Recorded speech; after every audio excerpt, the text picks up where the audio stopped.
influential people in the tech world met for dinner. Elon Musk and Sam Altman were both there. So was Greg Brockman, who'd been influential in growing Stripe. And also Ilya Sutskever, who was one of the most respected researchers in AI. At the dinner, they all talked very seriously about artificial intelligence and its potential consequences. And they discussed how they could build an AI company together to rival Google. Elon said he would put forward $1 billion of funding.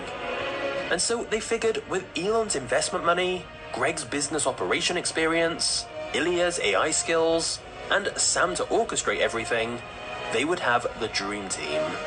And thus, OpenAI was founded in 2015 as a non-profit organization. The reason was that they said having a profit motivation with a technology like this could be very dangerous, and instead it should be built for the good of the world. What's the furthest thing from Google would be like a non-profit that is fully open, because Google was closed for profit. So that's why the open in OpenAI refers to open source. We don't want this to be sort of a profit maximizing demon from hell. In their own words, OpenAI's objective was to build AI safely for the benefit of humanity. And they would share their work openly with the public for free, instead of keeping it private for their own gain. Hence the name OpenAI. However, very soon, that would all change.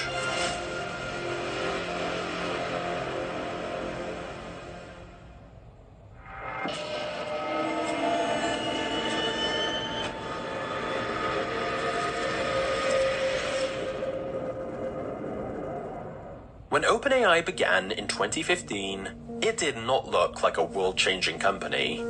They didn't even have an office. It was just a small group working from Greg Brockman's apartment. We're sitting essentially on a couch, at a kitchen counter, and on a bed, and that's pretty much it. That's where the work is getting done. It's kind of crazy to think that, that's where something this big got started. However, they had over $1 billion pledged from various investors. And this funding meant they could attract top AI researchers very quickly. And so, they began by just experimenting. Unfortunately, they didn't really have a clear strategy.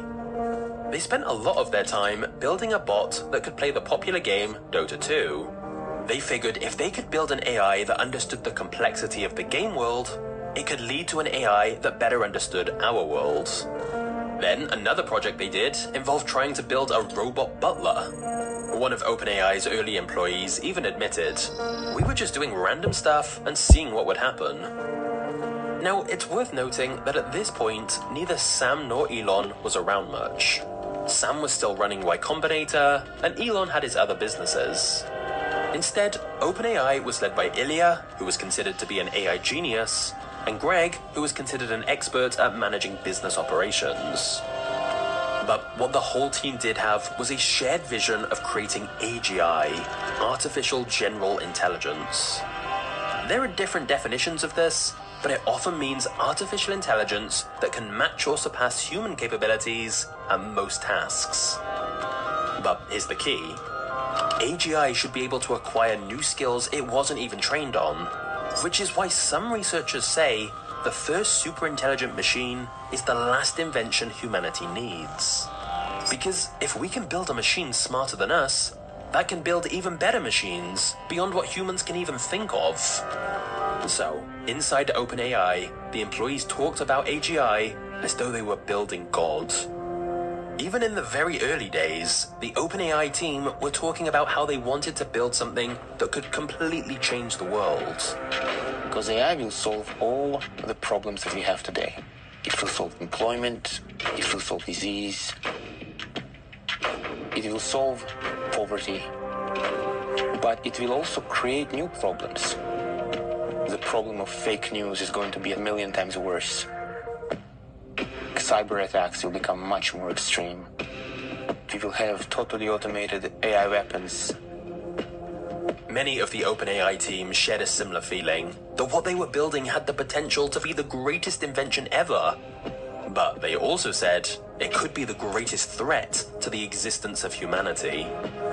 It's not that it's going to actively hate humans and want to harm them, but it is going to be too powerful.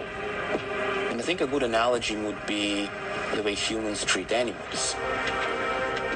It's not that we hate animals, but when the time comes to build a highway between two cities, we are not asking the animals for permission. A very simple example would be if we did create superintelligence and asked it to help Earth, there could be unintended consequences.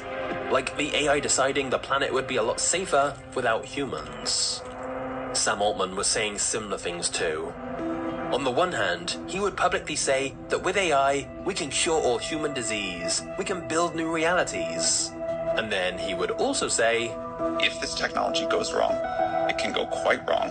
I think AI will probably, most likely sort of lead to the end of the world, but in the meantime, there will be great companies. What's kind of funny is that they were saying this stuff back when they were making AI bots for video games. So most people didn't take them too seriously back then. In fact, many felt the idea of AI becoming powerful enough to threaten humans was laughable, as at this point, AI still felt quite primitive.